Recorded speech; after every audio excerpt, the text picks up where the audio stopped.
G'day guys, welcome to episode number 10 of my trip to the USA. You can see in the background over there the MGM Grand. It is fight day, plenty of excitement around.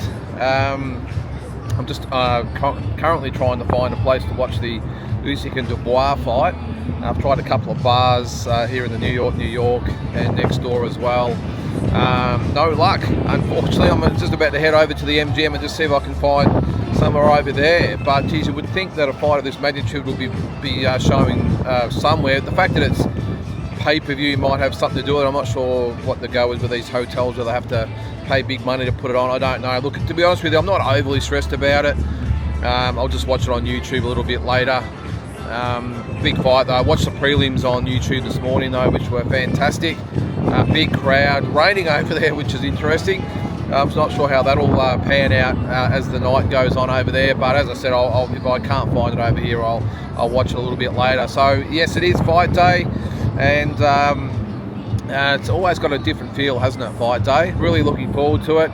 I'll do a bit of a preview on the fight a little bit later, I think, once I get past this Usyk and Dubois thing, and I'll do a little bit of a review of that, but also, yeah, as I said, a preview of Tszyu-Fundora 2. I watched the fight again yesterday, so I've got just a few sort of thoughts about it. As I said, I'll go on with that a little bit later. As for the Usyk Dubois fight, well, predictions go. Look, I'm not discounting Daniel Dubois at all. I think he's a massive chance to win the fight.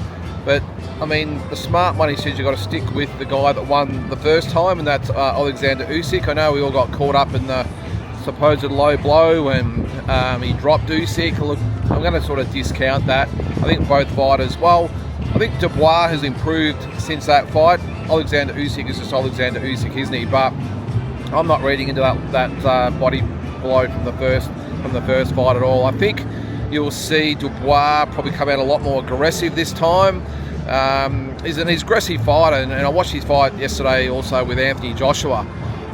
Josh was a different fighter, of course, to Usyk, different stages of the career, and he's a little bit washed now. But I think you'll see a little bit similar from Dubois this time. I think he'll come out really hard and fast against Usyk. But Usyk's got so much boxing IQ. I think he'll box smart for the first few rounds. He'll know what's coming from Dubois. Dubois, you got to remember, is pretty up and down. He's pretty one-dimensional. He's going to come straight at you. Not a lot of head movement. Sort of comes in behind sort of somewhat of a jab, and then likes to load up once he's inside. And I just don't think Usyk's going to fall for that. I think he'll give him movement. I think he'll take the sting out of the fight after 3, 4, maybe 5 rounds, and then start to pick it up. As I said, look, I'm not discounting Dubois at all. I could quite easily maybe see him coming out and really taking after, or going after Usyk, and maybe taking him out with another body shot if he decides to go that way. But my thoughts would probably be that after Usyk takes that sting out of the fight, that I think you'll start to see him pick up the pace. Dubois, I think, will tire out as the fight goes on, which he has tended to do. And maybe he might last a round or so longer than last time, but I'm thinking 10 or 11 rounds. I think he'll get Dubois out of there. This is one of the all-time greats we're talking about. One of those fighters that doesn't do anything particularly well, but just does everything very, very good. He's just an elite fighter, is Alexander Usyk. And I just think Daniel Dubois is a bit wooden, a bit stand sort of, he's a bit like he's just, as I said before, like a bit, he's almost like a bit statue-like, isn't he? Very up and down, very one-dimensional. I just think, yeah, Usyk will just withstand that early barrage and come over the top of him. So, having said that, let's go over and see if we can actually see the fight. Again, I'm not holding my breath. I've been here a couple of times. There's been fights on around the world, and they're pretty hard to see. So, as I said, I'm not sure whether it's to do with the pay-per-views and whether they pay the same amount of money that we pay back in Australia, which is just ridiculous. But anyway, we'll see how we go. Let's go to the MGM and try our luck. All right, doesn't look like there's any luck in the sports book. But you would expect the fight to be on, considering this is where everyone comes and bets. But no, not here either. All right, there's another sports bar over there. We'll give it a try. All right, this is the Tap Sports Bar. Doesn't seem to be on in there either. Might go in there and see if someone can turn it on actually, but yep, not showing in there either. Heavyweight world title fight, and it's not on. So I just actually asked the sports book, are they going to have the fights on today? She said, what fights? So, tonight's fights? And I said, no, today's fight, heavyweight title fight from England. I don't know, ask the supervisor. Alright, so I went over and asked the supervisor. Well, actually, I didn't ask the supervisor because I went to the supervisor's desk and she sat there on her computer and ignored me for about 3 minutes without even looking up. Well, she looked up and looked back down again and ignored me. It does happen here. Then I went back into the Tap Sports Bar there, went to the counter and said, excuse me, you got the fights on today? She said, no, we will not be showing the fights. Alright, well, I thought you were a sports bar. Anyway, some of them can be a bit rude. I get it, they put up with a lot of customers and a lot of shit, but innocent question. She was a little bit rude, actually. I was like, hey, well, I am going to come and buy something, but anyway, stick it. I'll go somewhere else. Running out of options here, guys. It looks like it's going to be the common theme around Vegas. I would think that the pay-per-views they just don't have on. They have the prelims and everything else. They'll have all the free-to-air stuff. They probably have cable, just like we do back home, and put the the baseball and the basketball and all that sort of stuff on. But when it comes to these paid events, just like a lot of venues, I suppose, back home, cost big money. Tell me about it. I know I've got a pub. $770 to put the zoo fight on back home, so I can imagine what these casinos pay. So look, it's all good. I'll keep searching, but if not, I'll check it out on YouTube a little bit later. So there we go. Alright, in this bar there's about 12 TVs. In every single TV, bar 1 or 2, is showing, looks like soccer. That's how well we're going. Alright, time for a coffee. If all else fails, go to Starbucks. And Justin Fortune over there, head conditioning coach for Team Pacquiao. See Alex Setback as well over there. All getting ready. A lot of Team Pacquiao members over there as well, all getting ready for the big fight tonight. Good activity around the ring today. A lot of people getting their photos.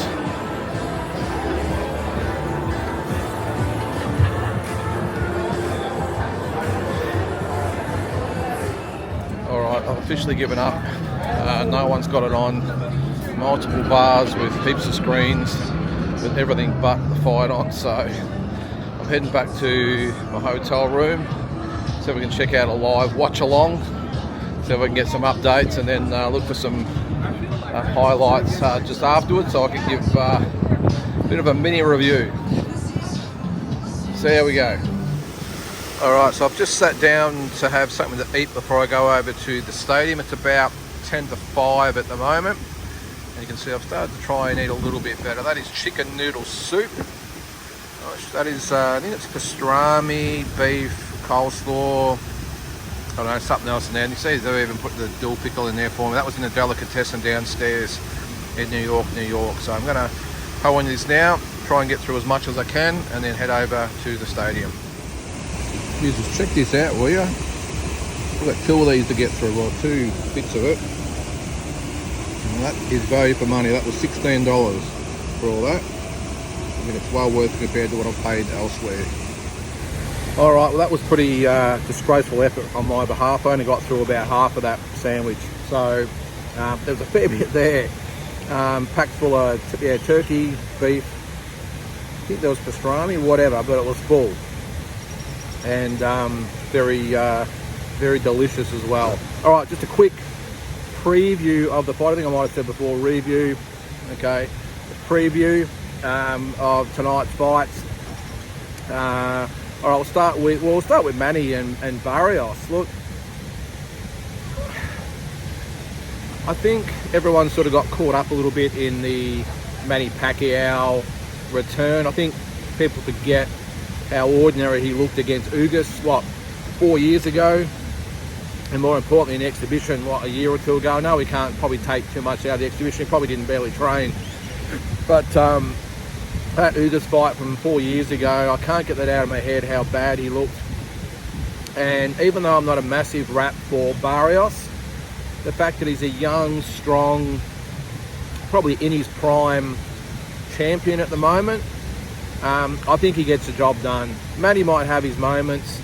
I just think as the fight goes on, I can just see Manny starting to fade, really struggling to pull the trigger, really struggling to hit the mark, and I just think Barrios will sort of grind him down. Now, will it be stoppage? Look, maybe the corner or even the referee might save him. I can sort of picture in my head that at some stage Freddie Roach saves Manny. Maybe not the referee, anyway, whatever. But I could just see maybe a later round stoppage, almost like a mercy stoppage. But on the other hand, I can. Well, probably the more logical thing for me is that Barrios really dominates Manny, especially late, and wins a pretty one-sided decision. I'm not sure. Look, I'll be honest with you, I haven't really been too stressed about this fight. I really haven't.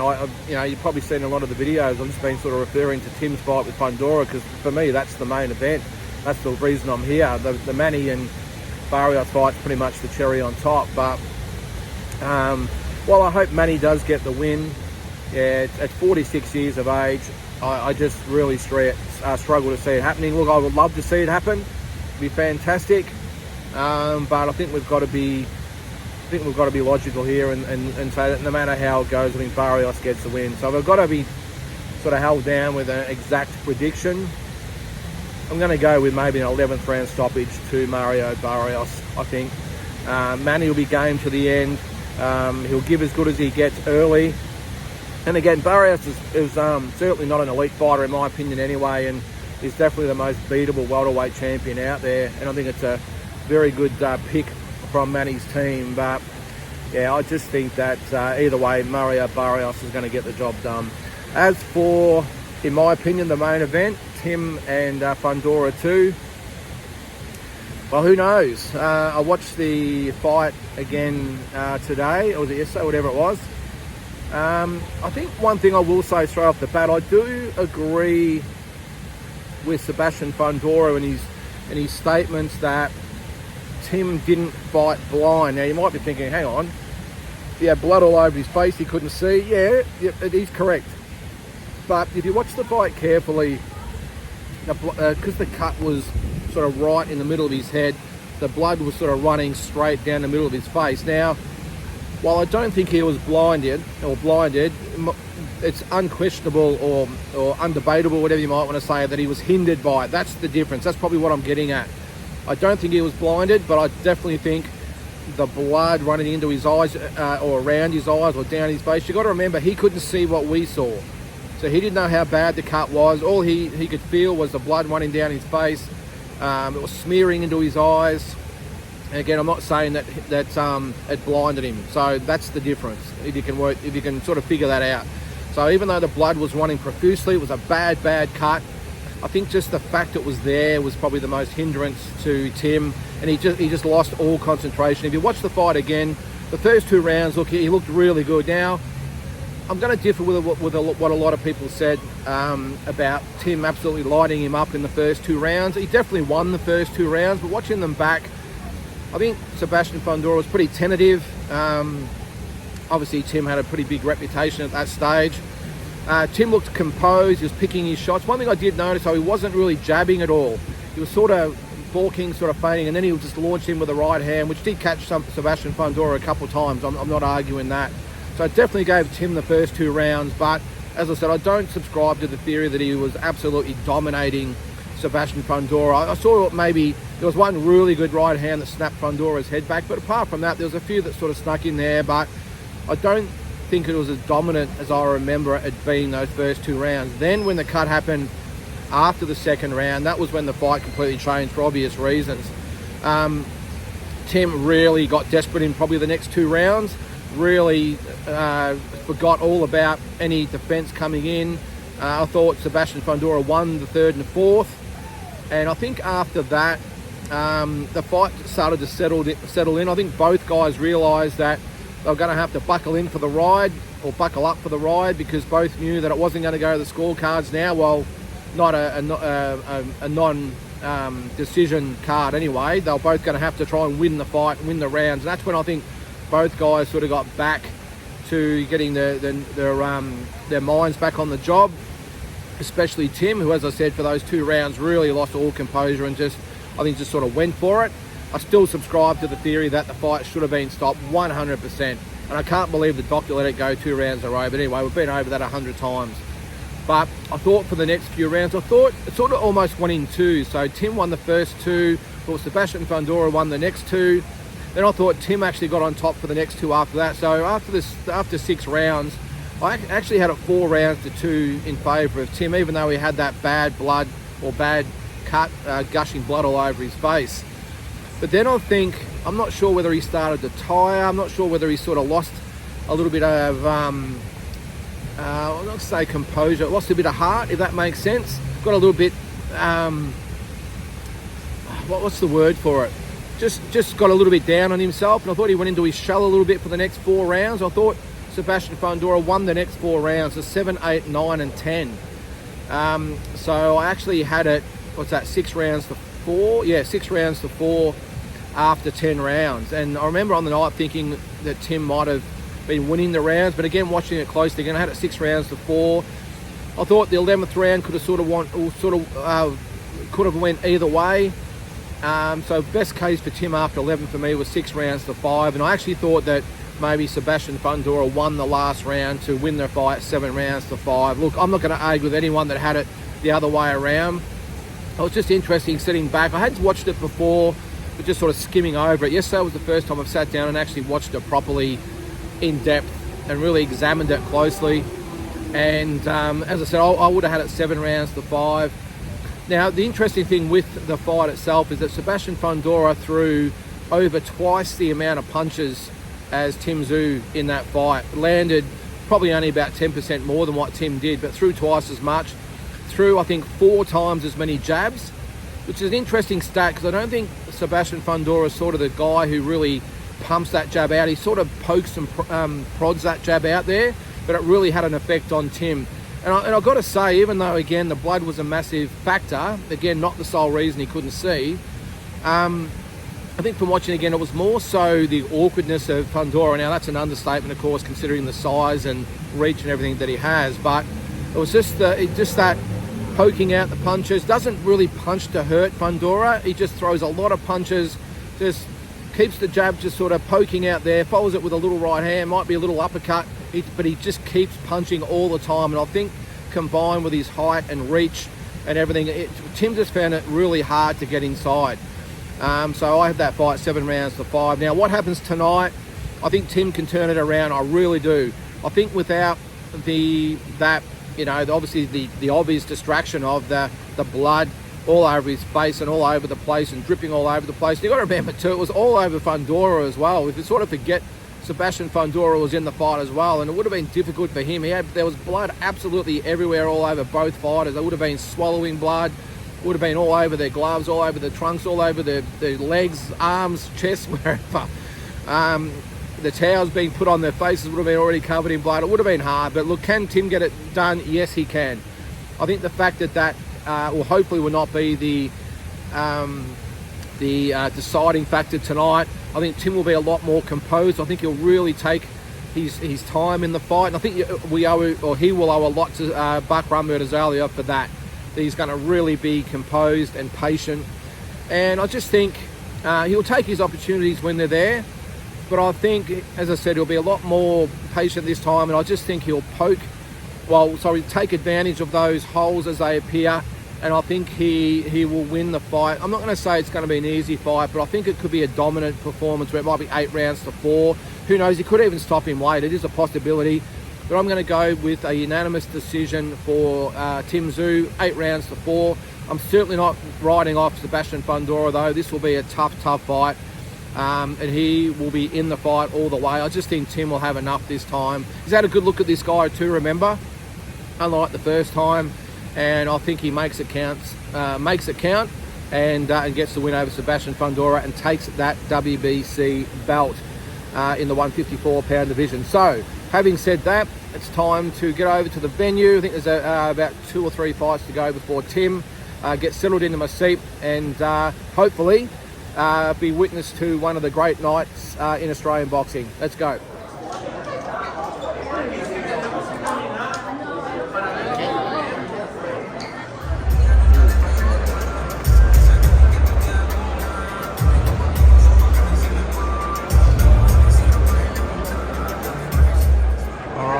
To the MGM Grand Garden Arena. Pretty cool seats here, and right on should come out. I won't call it because it didn't happen in New York, but in previous experiences here, that's what should happen. Team up in about 2 fights time.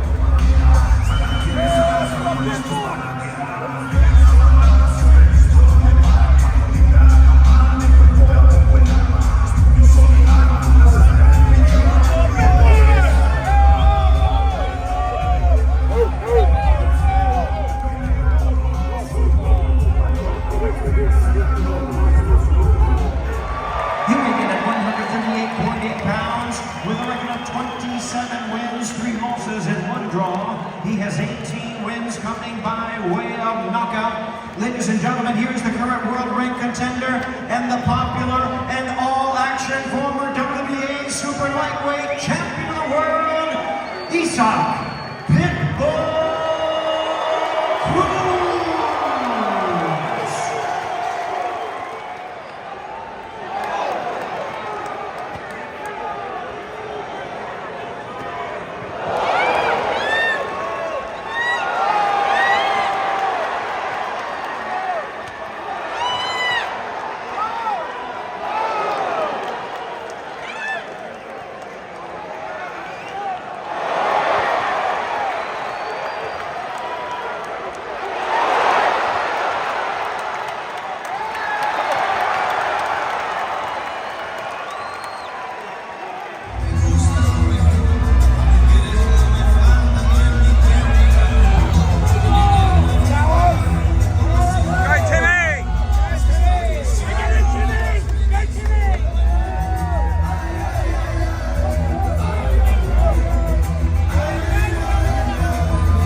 No Limit Boxing and TGB Promotions. Sponsored by DraftKings Sportsbook, the crown is yours.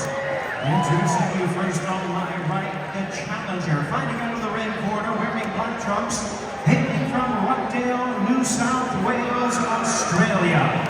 He weighed in at 153.2 pounds, with a record of 25 wins and 2 losses. He has 18 wins coming by way of knockout. He's a current world ranked contender, tonight looking to exact his revenge.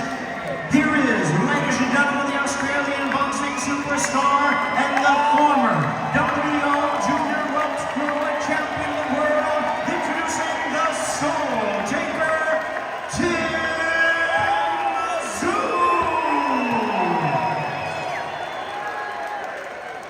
And his opponent across the ring, defending world champion in the blue corner, standing at 6 feet 6 inches, wearing green trunks and fighting out of Coachella, California. He weighed in at a trim and ready 152.6 pounds, with a record of 21 wins, 1 loss, and 1 draw. He has 13 wins coming by way of knockout. Ladies and gentlemen, here's the boxing phenom, the former unified world champion, and the current reigning and defending WBC super welterweight champion of the world, introducing the towering Inferno, Tszyu-Fundora.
tells me they won't ask you if you wanted to continue, and you said what?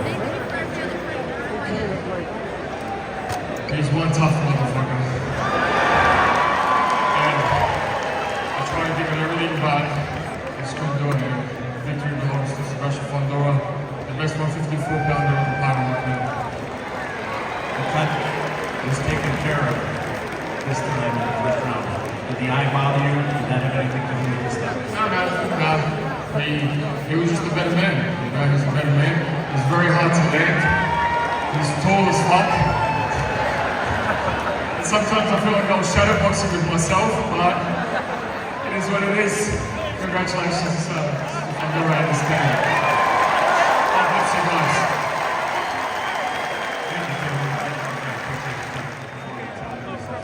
It was good. The first knockdown in round one, my dad would tell me all week, we're going to get him out. I think his prediction came true. You changed your strategy with this time. Yes, I did. I felt like I'm obviously the bigger guy, so everybody's calling me bully in the ring. You know what? Let's start bullying these guys. Why did you decide to use it this time? Well done, Tim.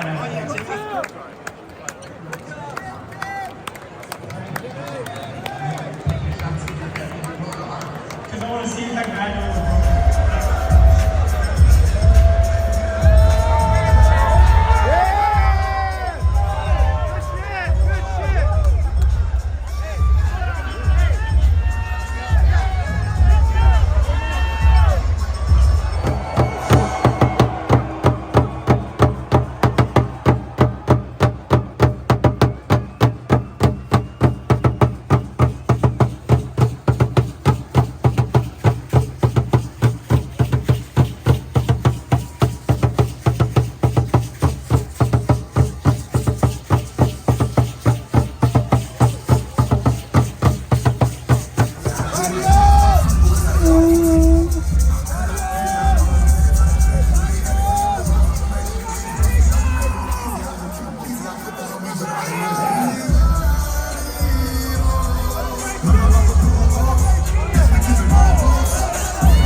welterweight champion of the world, introducing El Azteca, Barrios.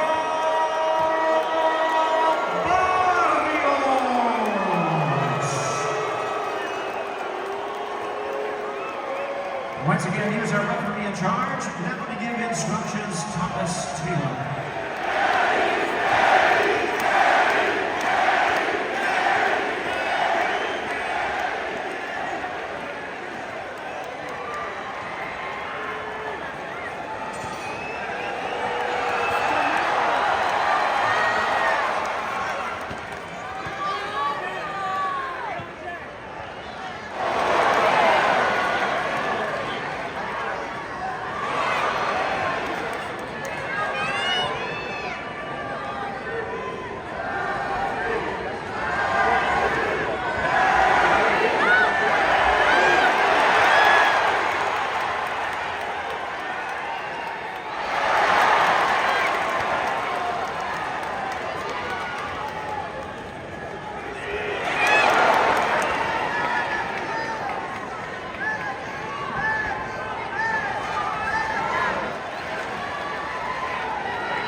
115 to 113 in favor of Mario Barrios. Judges at ringside, Steve Weisfeld and Tim Cheatham both score the bout. 114 to 114. The decision is a majority draw. And of course, in that case, the champion retains his title.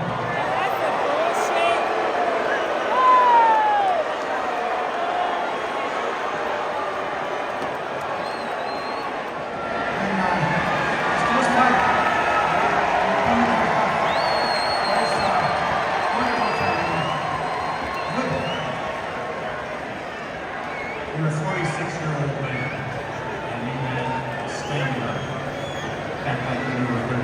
How did you manage to do that? Well, just work hard work, and discipline, everything like that. And I have to keep my life safe as well. You've accomplished so much in the sport, and shout out to all the Mexican fans here, shout out to all the Filipinos for supporting us today. This is huge. By far, it's the biggest event I've had to date, and we still keep it here. We left everything in the ring, and like I said, I took my hat tonight, and I give a lot of respect.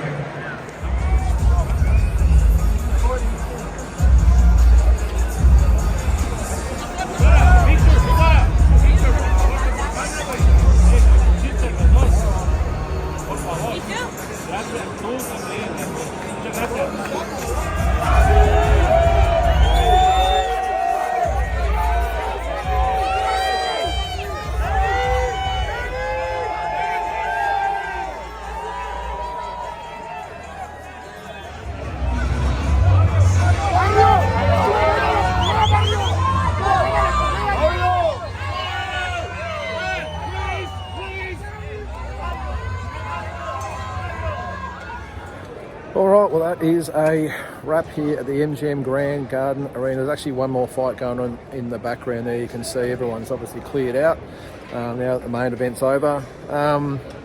Look, I don't really know what to make of the night. We'll probably do a full review later, but first thoughts are with Tim.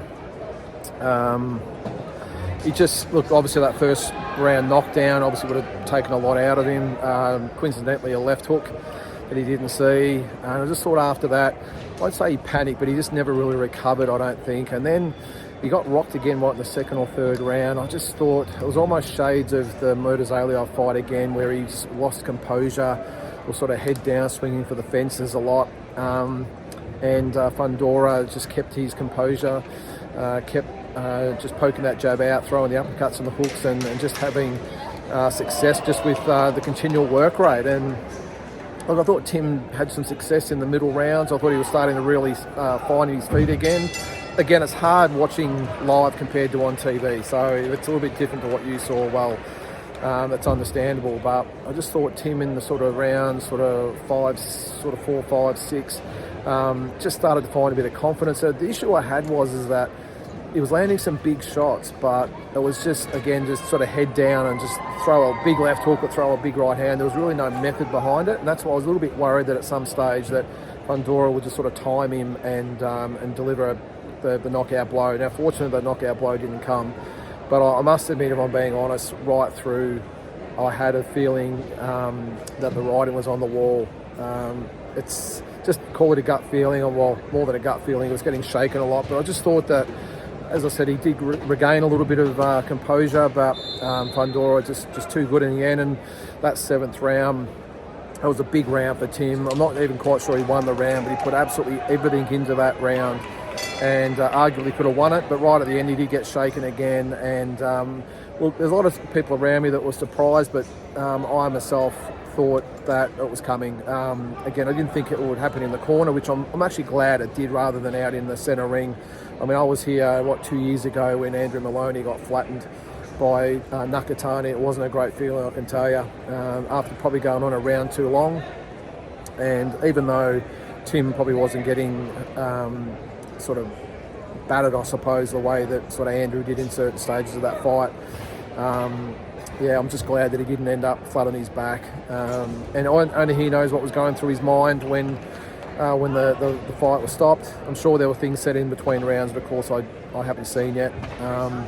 But in my mind, I've got no dramas with it at all. I think it was only a matter of time before Fundora maybe landed the knockout blow. Fortunately, he's not as big a punch as what Murtazalyov is, so we didn't see that real devastating stoppage. But look, what I will say about Tim is that how proud of him as an Australian that I am. And I know he'll probably get a lot of hate and a lot of people laying the boots in, but I won't do that. And look, if you watch this channel a lot, you'll know that I have been critical of Australian sort of boxing media being a little bit unrealistic with some of the things or the articles I've said about Tim. But look, tonight he really raised that Aussie flag, he did. And even though he was sort of outgunned and really on the back foot literally from that first round, I thought he still dug deep. And even though I thought he was well behind, I just thought he went out on his shield. And I've got no dramas at all with him retiring in the corner. Because he just fought with his absolute heart out for those 7 rounds. So, again, just really proud of the effort of Tim. And where to now? Well, who knows? That's probably another discussion for another episode that we might have. But I've just got a feeling that his time, and even though it's been a brief time, at the top of, or near the top of the division, unfortunately might be over. I just can't see him at the level. The 3 times he has really stepped up, he's been beaten badly, I suppose, even though, again, that Fundora fight's got an asterisk beside it, the first one. But the last 2 losses he's had over here have been not in question. Real dominant performances from his opponent, and he's been beaten pretty badly. So look, I wouldn't be stressed at all if he retired. I know they'll, unless he's already done it now, Michael Zaraf will be all over social media probably, and the Australian boxing media will have nothing to talk about next week. So there'll be this, will Tim come back and fight Zaraf bullshit they keep going on with? I, for one, hope that if he decides that maybe he can't compete at this level, that he calls it a day. He's probably made, I'm just guessing, he's probably made $10 million out of sport. Just retire and have a good life. Now, the odds are he'll probably take a spell and come back and maybe fight again. I mean, he's only 30 years old, and in his mind's probably still got a lot to offer, but I don't know, it's a brutal sport, and just think, and I think he needs to assess where he's at, because after seeing these big fights over the years, I hate to say it, I just don't think he's at the level, and there's nothing wrong with that. It is what it is. But anyway, only he can make that call. As for the main event, I thought Pacquiao did enough. Again, it's hard when you're here watching the fight to see what people are seeing at home, and the people were cheering for everything that Manny threw. I just thought, geez, one thing that was exposed was that Barrios is a very, very average fighter. I think he'd feel very lucky to get away with a draw. Just did nothing. Just sort of poked and prodded and jabbed and threw a few punches. I thought Pacquiao threw the more explosive punches, probably landed the better punches, but again, as I said, the crowd were just cheering every single thing that Manny did. So I'll have a better look on the replay and probably make a better call. But either way, as I said, Barrios is so far away from those top welterweights, the Haneys and Normans and Ennises and those types of guys, that he better be carefully matched, or that belt's disappearing very, very quickly. But as for Manny, he did say he's going to fight again, which is his call. Didn't look as bad as what I thought he would look. And you were saying the preview before, I did think that Barrios would win a one-sided decision or maybe stop Manny. I was happy to be proven wrong. I thought he did okay, but geez, even though he's talking about fighting again, I would strongly just stay away from the Ennises and the Normans and even the Haneys and those types of guys, because he's going to get schooled pretty bad. Just, I've seen Manny so many times live, and just the footwork's gone, the bounce, the power, the pep, everything's sort of gone. So I just hope if he's going to fight again, they really match him carefully. And who knows, they might just do a rematch. Another payday for Barrios. It's a not as dangerous as fighting some of those other killers, but time will tell. So guys, that's going to do it for tonight and this episode. Actually, I'm going to hang around and watch this last fight and then sort of cruise out. Still plenty of people in the foyers out there that I just had a look at, so I'm going to take my time and go back and pack and get ready to go and clear out tomorrow back to Australia. So really appreciate you all for tuning in for all 10 episodes, and can't wait to have you along on the next journey on these USA tours. Thanks again.